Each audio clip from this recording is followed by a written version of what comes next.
আসসালামু আলাইকুম রহমতুল্লাহ। নামাজের মনোযোগ সম্পর্কে কিছু কথা। এক সাহাবাগণ নামাজে দাঁড়াইলেন, আল্লাহর ভয়ে ভীত হইয়া পড়িতেন।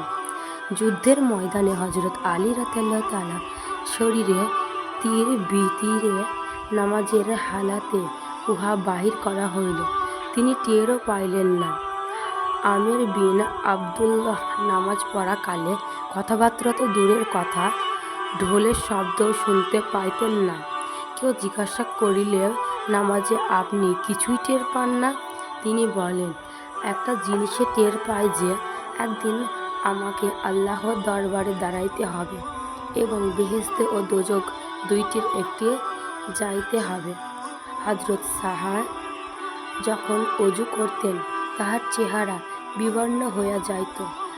ইহার কারণ জিজ্ঞাসা করা হইলে তিনি বলেন, প্রতাপশালী শাহ বাদশাহের দরবারে হাজির হইবার সময় হয়েছে। মসজিদের দরজায় গিয়ে বলিতেন, হে আল্লাহ, তোমার বান্দা তোমার দ্বারে উপস্থিত। হে মেহেরবান মওলা, পাপী তোমার নিকট হাজির হয়েছে। তুমি বলেছ সৎ লোক যেন অসৎ লোককে ক্ষমা করে দেয়। তুমি সৎ আর আমি অসৎ, তোমার মেহেরবানিতে আমার অপরাধ ক্ষমা করে দাও।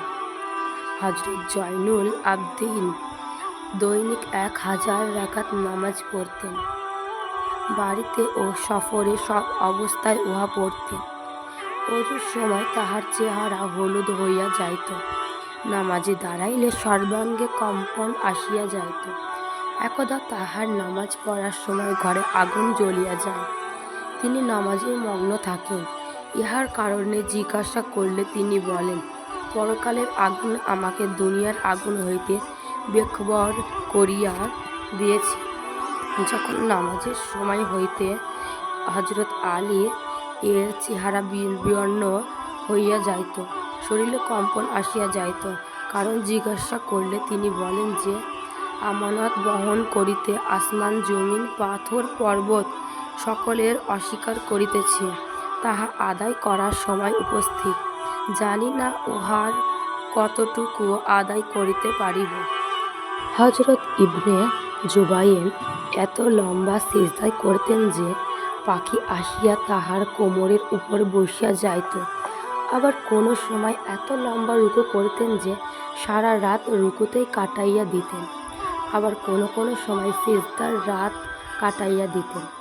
আবদুল্লাহ ইবনে জুবায়েরের সঙ্গে যখন হাজ্জাজের যুদ্ধ হয়েছিল, তখন এক সময় তিনি নামাজে দাঁড়িয়েছেন। একটি গুলি আসিয়া মসজিদের একাংশ উড়াইয়া লইয়া যায়। গুলি তার দাড়ি ও গলার মাঝখান দিয়ে চলে যায়।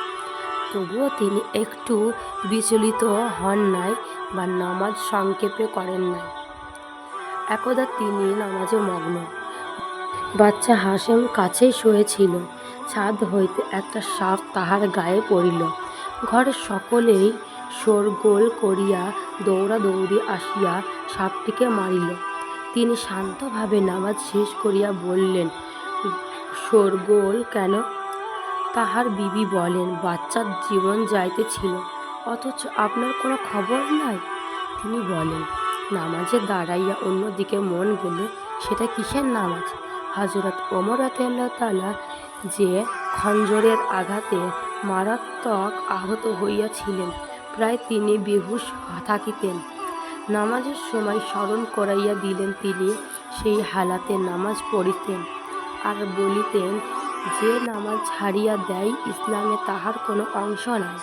হযরত ওসমান রাদিয়াল্লাহু তাআলা সারা রাত্রি জাগ্রত থাকিয়া এক রাকাত নামাজে পুরো কোরআন শরীফ খতম করিয়া ফেলতেন। মুসলিম বিন ইয়াসার রাদিয়াল্লাহু তাআলা বসবার জামে মসজিদে নামাজ পড়িতেন। এমন এক মসজিদের একাংশ ধরিয়া পড়ে। লোকজন হইচই করে দৌড়াদৌড়ি আসিতে তিনি বিন্দুমাত্র টের পায় না।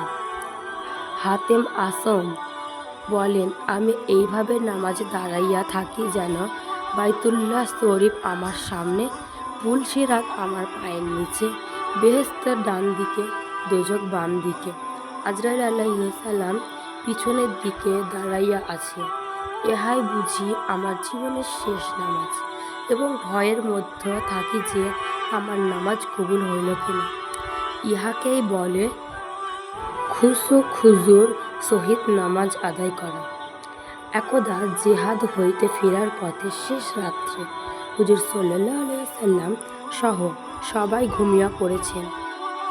এক আনসারকে পাহারাদার নিযুক্ত করিলেন। আনসার জাগ্রত থাকিয়া নামাজে দাঁড়াইলেন।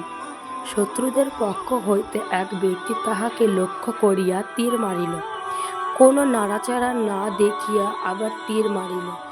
এইভাবে 3টে তীর আনসারীর শরীরে রুদ্ধ হইল। তিনি হাত দিয়া তীর টানিয়া খুলিয়া শক্তভাবে রুকু সেজদা করিয়া নামাজ আদায় করিলেন। ইহা ছিল মহাপুরুষের নামাজের আগ্রহের নমুনা।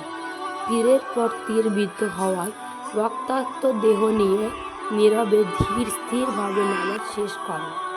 আর আজ আমাদের অবস্থা হইল, সামান্য মশার কামড় দিলেই নামাজের খেয়াল থাকে না। হযরত আবু তালহা একদিন বাগানে নামাজ পড়িতেছিলেন। হঠাৎ একটা পাখি এদিক ওদিক উড়িতে লাগিল। নামাজের মধ্যে তাহার দৃষ্টি পাখির দিকেই লাগিয়া গেল।